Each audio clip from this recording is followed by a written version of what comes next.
अजितदादा शिवसेनेच्या मंत्र्यांच्या आर्थिक कोंडी करत असल्यामुळे शिंदेंनी त्यांची नाराजी व्यक्त केल्याचं देखील सांगितलं जात आहे। शिंदे आणि अजितदादांमधला संघर्ष आणखी वाढल्याचं देखील सांगण्यात येत आहे। पाहूयात।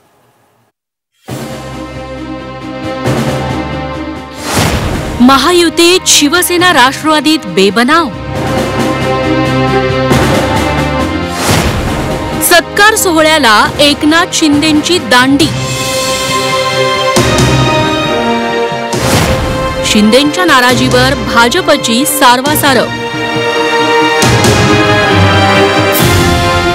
राष्ट्रवादी काँग्रेसने आयोजित केलेल्या माजी मुख्यमंत्र्यांच्या सत्कार सोहळ्याला एकनाथ शिंदेंनी दांडी मारली।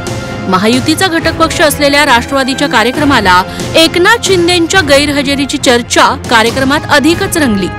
उपमुख्यमंत्री अजित पवारांनी शिवसेनेच्या मंत्र्यांच्या खात्यातील निधी इतरत्र वळवल्यामुळे एकनाथ शिंदे नाराज झाल्याची चर्चा आहे। एकनाथ शिंदेंची गैरहजेरी अजित पवारांनाही खटकली। त्यांनी याबाबत जाहीर नाराजी बोलून दाखवली। एकनाथरावजींना मी भेटल्यावर सांगणार आहे, एकनाथरावजी आता तुम्हाला येता येत नसेल तर प्रतिनिधी पाठवू नका, नाही आलं तरी चालेल पण तो प्रतिनिधी पाठवू नका, ज्यांचा सत्कार करायचा। मग काही जण आणखी काही सुचवतं, मग इतर पण म्हणले असतील चला आम्ही येत नाही, आमचा प्रतिनिधी पाठवतो, आमचा प्रतिनिधी पाठवतो।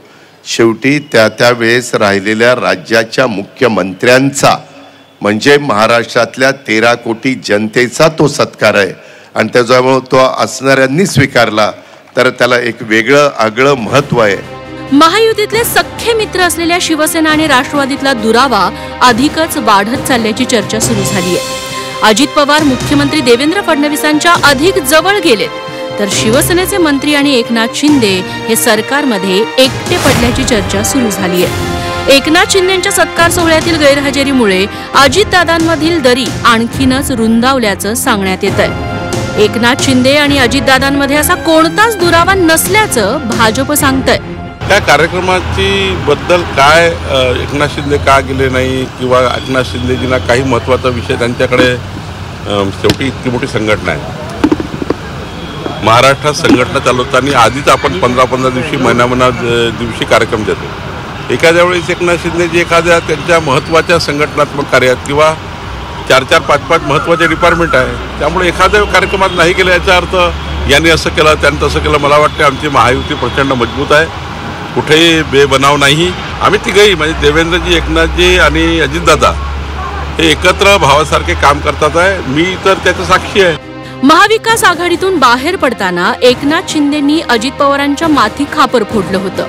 निधीच्या कापाकापीचा आरोप महाविकास आघाडी सरकारमध्ये केला, तोच आरोप आता महायुतीतही केला जातोय।